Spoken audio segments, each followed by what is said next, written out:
Hello friends, இன்னைக்கு இந்த வீடியோவில் ஒரு முக்கியமான ஜோதிட தாள்களையும் ஒரு முக்கியமான ஆன்மீக பரிகாரத்தையும் பார்க்க போகிறோம். பார்க்குறதுக்கு முன்னாடி எதை பற்றியது பார்க்க போகிறோம் அப்படிங்கிறத இன்ட்ரோவில் ஷேர் பண்ணுறேன். எதை பற்றியது பார்க்க போகிறோம் அப்படிங்கிறத இன்ட்ரோவில் தெரிஞ்சுக்குங்க. அதுக்கப்புறமேட்டு விரிவாக எல்லா தாள்களையுமே இந்த வீடியோவில் அதிரடியாக டீட்டெயில்டாக பார்க்கலாம். ஆக்சுவலி பார்த்தீங்கன்னு வச்சுக்கோங்களேன், இப்போ மாதம் என்ன நடந்துட்டுருக்குன்னா, கரெக்டாக ஆங்கில மாதத்தில் 8வது மாதமான ஆகஸ்ட் மாதமானது நடந்துட்டுருக்கு. இந்த ஆகஸ்ட் மாதத்தில் ஒரு சில முக்கியமான விஷயங்கள் வருது.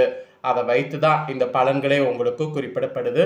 வாங்க என்ன பலன்கள் அப்படிங்கிறத பார்க்கலாம். ஆகஸ்ட் மாதம் 27லிருந்து இது மட்டுமே நடந்தே தீரும்.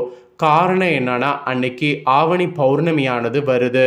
அன்னைக்கு ஆவணி பௌர்ணமியில் கிரகநிலைகள் அமைந்திருக்கக்கூடிய அடிப்படையில் உச்ச வாக்காக இந்த விஷயங்கள் நடக்கும் என்பது சிவன்மலை உத்தரவு வாக்குக்கு இணங்க கடக ராசிக்காரங்களுக்கு ஆகஸ்ட் 27லிருந்து இதெல்லாம் நடந்தே தீரும் என்பது குறிப்பிடப்படுது.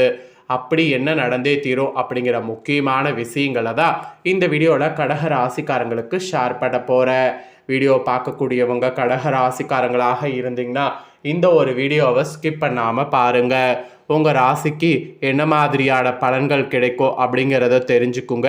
இதற்கேற்ப நடந்து பலன் பெறுங்க. அதிர்ஷ்டமோ ஆபத்தோ என்ன பலன் அப்படிங்கிறத நீங்கள் தெரிஞ்சுக்கிட்டு அதற்கேற்ப நடந்துக்கிட்டிங்கன்னா கண்டிப்பாக பல ஆபத்துக்கள் ஏற்படாமல் தப்பித்து கொள்ளலாம். சிவன்மலை உத்தரவு வாக்குக்கு இணங்க அப்படின்னு சொல்லும் போது நிறைய பேருக்கு இந்த சிவன்மலை உத்தரவு வாக்குனா என்னன்னு தெரியாமல் இருக்கோ. தெரியாமல் இருக்கக்கூடிய கடக ராசிக்காரங்க முதல்ல சிவன்மலை உத்தரவு வாக்குனா என்னங்கிறத ஷேர் பண்ணுறேன். சிவன்மலை உத்தரவு வாக்குனா என்னங்கிறத தெரிஞ்சுக்குங்க. அதுக்கப்புறமேட்டு உங்களுக்கான பலன்களை அதிரடியாக இந்த வீடியோவில் பார்க்கலாம். ஸோ இந்த ஒரு கோவில் பார்த்தீங்கன்னு வச்சுக்கோங்களேன், பிரசித்தி பெற்ற ஒரு கோவில். இந்த கோவிலுடைய சிறப்பு பலருக்கும் தெரியாமல் இருக்குது. முதல்ல இந்த கோவிலுடைய சிறப்பை பற்றி ஷேர் பண்ணுறேன். இந்த கோவிலுடைய சிறப்பை தெரிஞ்சுக்குங்க. சிவன்மலை ஆண்டவர் உத்தரவு பெட்டிங்கிற ஒரு பெட்டி இந்த கோவிலில் இருக்குது. அதனால் இந்த கோவில் ரொம்ப ஃபேமஸான கோவில். முருகனுடைய வேல் எப்படி பகைவர்களை அழிக்குமோ அதுபோல் முருகன் சொல்லக்கூடிய பொருள் தமிழகத்தில் மாற்றத்திற்கு உருவாகும். அதனாலேயே இந்த கோவில் ரொம்ப பிரசித்தி பெற்ற கோவிலாக சொல்லப்படுது. தமிழ் கடவுள் முருகன் என அழைக்கப்படக்கூடிய முருகன் தன் வேலாயுதத்தால் பகைவர்களை அழிக்கக்கூடியவர், அதாவது அழிக்கக்கூடியவர். அப்படிப்பட்ட வேல் பார்த்தீங்கன்னு வச்சுக்கோங்களேன், சிவன்மலையில் சுப்பிரமணிய சுவாமி திருக்கோவிலாக எழுந்தருளி ஆண்டவர் உத்தரவு பெட்டியாக இப்போ வரைக்கும் பார்த்தீங்கன்னு வச்சுக்கோங்களேன் ஃபேமஸாக இருக்குது. இந்த உத்தரவு பெட்டியில் பக்தர்களுடைய கடவுளை வேல் மூலிமா சில பொருட்களை உணர்த்தி அதை வைக்க முருகரே உத்தரவிடுவார். அதுதான் இந்த கோவிலுடைய பயங்கரமான சிறப்பு. ஆக்சுவலி இந்தியாவில் லட்சக்கணக்கான புராதன கோவில்கள் நிறைந்திருக்கு. ஒவ்வொரு கோவிலுக்கும் தனி சிறப்புகள் இருக்குது. இறைவனின் திருவிளையாடல்களை உணர்த்தக்கூடிய வகையில் பல்வேறு புராண நிகழ்வுகள் அந்த கோயிலை ஒட்டி நடந்திருக்கும். அந்த மாதிரி தான் இந்த சிவன்மலை கோவிலுடைய சிறப்புகளுமே. அந்த வகையில் இந்த கோவில் திருப்பூர் மாவட்டத்தில் காங்கேயத்துக்கு அருகே அமைந்திருக்கு. சிவன்மலை என்று மலை மீது இங்கு முருகப்பெருமான் காட்சி தராரு.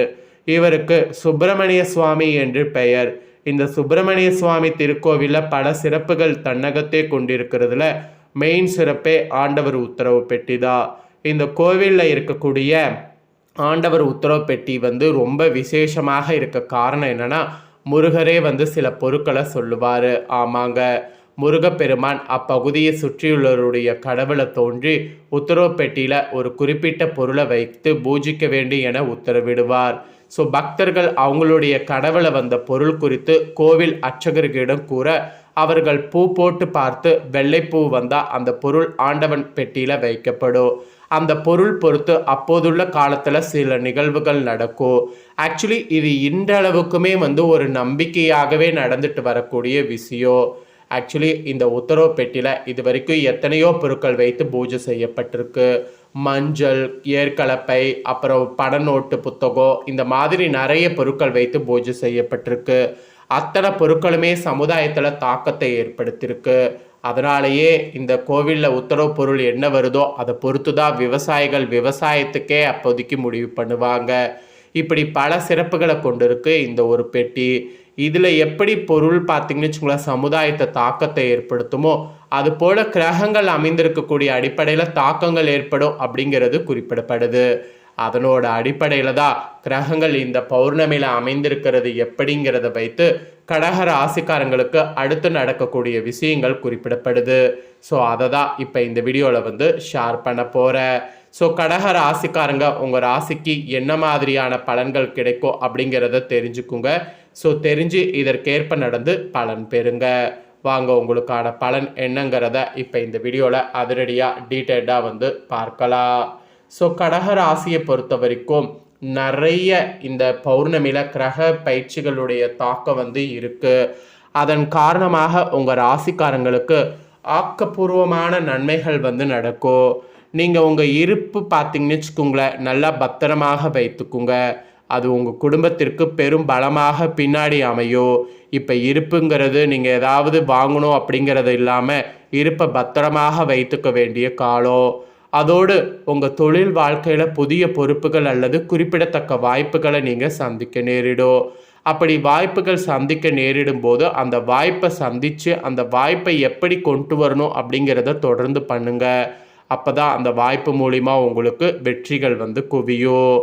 அதே போல் வணிக ரீதியாக பார்க்கும்போது விரிவாக்கம் ஏற்பட வாய்ப்பு இருக்குது. வணிக ரீதியாக இப்போ என்ன நீங்கள் விரிவாக்கம் செய்தாலும் அந்த விரிவாக்கம் உங்களுக்கு நல்லதாக முடியும். அதனால் வணிக ரீதியாக விரிவாக்கம் எது வேணாலும் இப்போ நீங்கள் ஸ்டார்ட் பண்ணுங்கள்.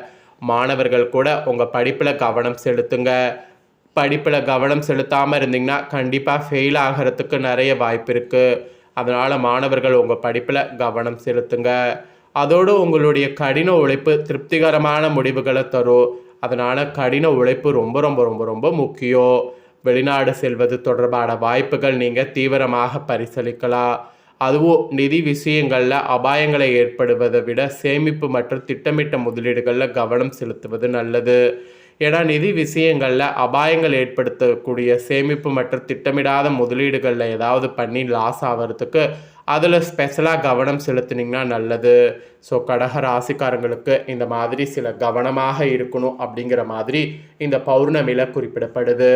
ஆக மொத்தம் இந்த பௌர்ணமியில் உங்கள் ராசிக்கு பார்த்தீங்கன்னு வச்சுக்கோங்களேன் என்ன மெயினாக சொல்லப்படுதுன்னா இந்த பௌர்ணமியில் உங்களுக்கு ஆக்கப்பூர்வமான நன்மைகள் இருக்குது.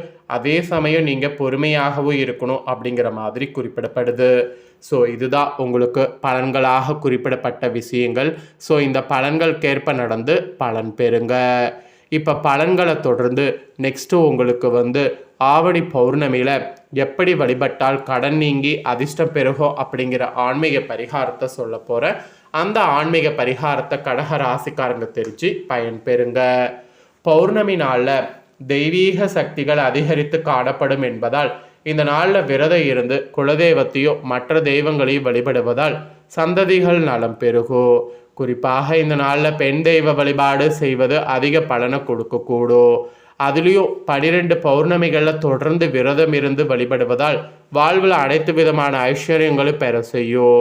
இந்த நாளில் செய்யப்படக்கூடிய தெய்வ தரிசனம் மற்றும் தெய்வ வழிபாட்டுக்கு சக்திங்கிறது பார்த்தீங்கன்னு வச்சுக்கோங்களேன் அதிகமாக இருக்குது. அதனாலேயே இந்த பௌர்ணமி ரொம்ப சிறப்பு. ஸோ பொதுவாக மற்ற நாட்களில் செய்யப்படக்கூடிய வழிபாடுகளை விட அனைத்து மாதங்களில் வரக்கூடிய பௌர்ணமி மற்றும் அமாவாசை போன்ற விசேஷமான நாட்களில் செய்யக்கூடிய வழிபாடுகளுக்கு சக்தி அதிகம் என்று சொல்லலாம்.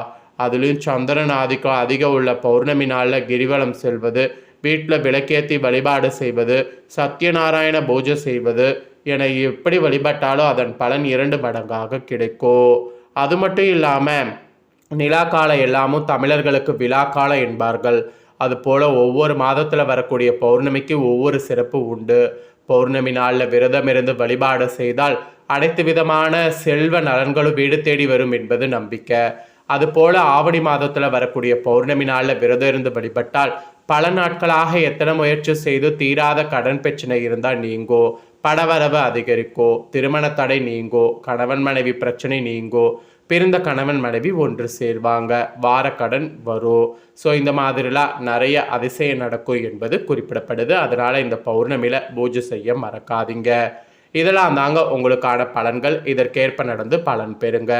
இதை உங்கள் ஃப்ரெண்ட்ஸ் ஃபேமிலிக்கும் லைக் பண்ணி ஷேர் பண்ணுங்கள். அவங்களும் கடகராசியாக இருந்தால் பார்த்து பயன்பெறட்டும். இதே போல் புதிய தகவல்களை தெரிந்து கொள்ள சேனலை சப்ஸ்கிரைப் பண்ணுங்க, கூட பெல் பண்ண ப்ரெஸ் பண்ணுங்கள். நெக்ஸ்ட்டு சுவாரஸ்யமாக வேறு ஒரு வீடியோவில் உங்களை சந்திக்கிறேன்.